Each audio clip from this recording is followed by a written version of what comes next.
Today, we're talking about something I think we've all felt, that feeling that everyone can see right through you. Well, there's a name for that, and it's called the illusion of transparency. Let's break down why you're not nearly as see-through as you think. So let me ask you this. Have you ever been in a situation where you felt totally and completely exposed? Like your deepest, most anxious thoughts were just out there for everyone to see?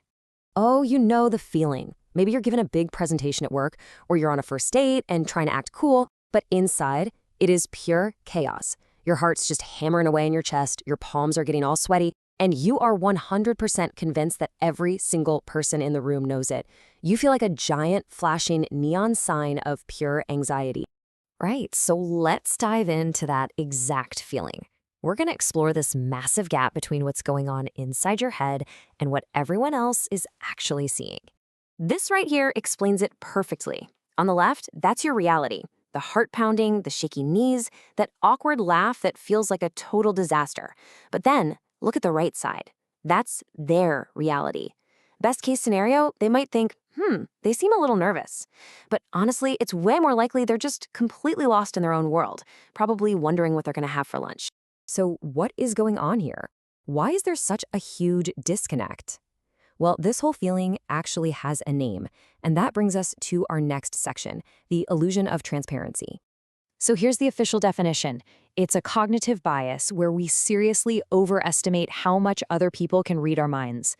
We feel like we're made of glass, like everyone can see our every thought and feeling. But the reality is, we're not.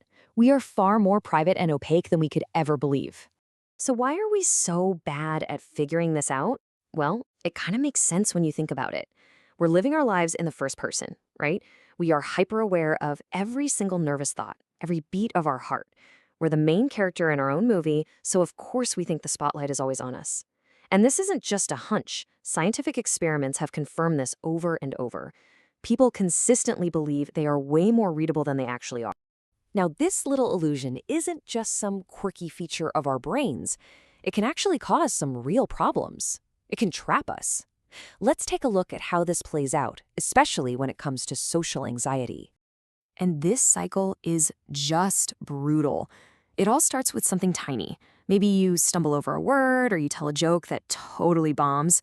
Because of this illusion, you blow it way out of proportion. You assume it was a social catastrophe, that everyone noticed and everyone judged you for it. So what do? You replay that cringy moment in your head for days, which just builds up this dread for the next time you have to talk to anyone.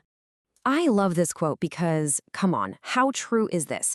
We are haunted by these little moments for years, convinced they defined us in front of all those people.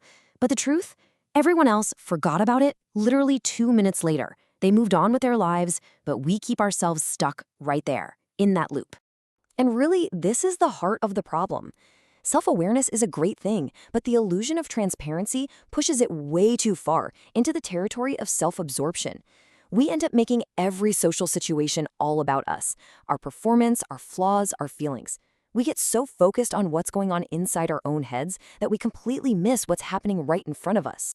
But here's the good news. Understanding this isn't supposed to make you feel bad. It's supposed to be a key. It's the key to what we're going to call the freedom of invisibility. And this, right here, is one of the most freeing truths you will ever hear.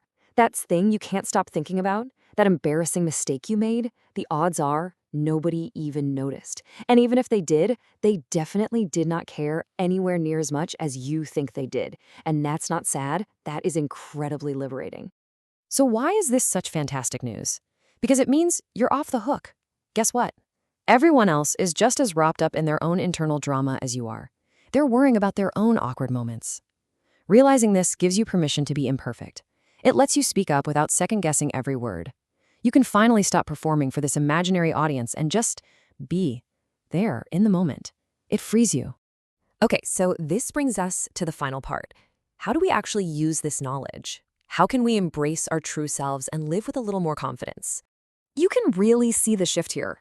On the left, that's life trapped by the illusion. You're constantly assuming what people think, fearing judgment, and hiding parts of yourself. But on the right, that's living with awareness. You start to express yourself clearly because you know people can't read your mind. You can laugh off a small mistake because you know it's not a big deal. You can be more authentic, and you can finally get out of your own head and just live. So I'm going to leave you with this one question to think about.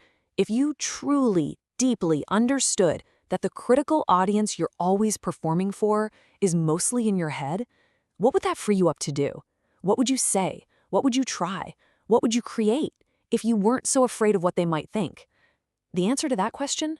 Well, that's where the real freedom begins.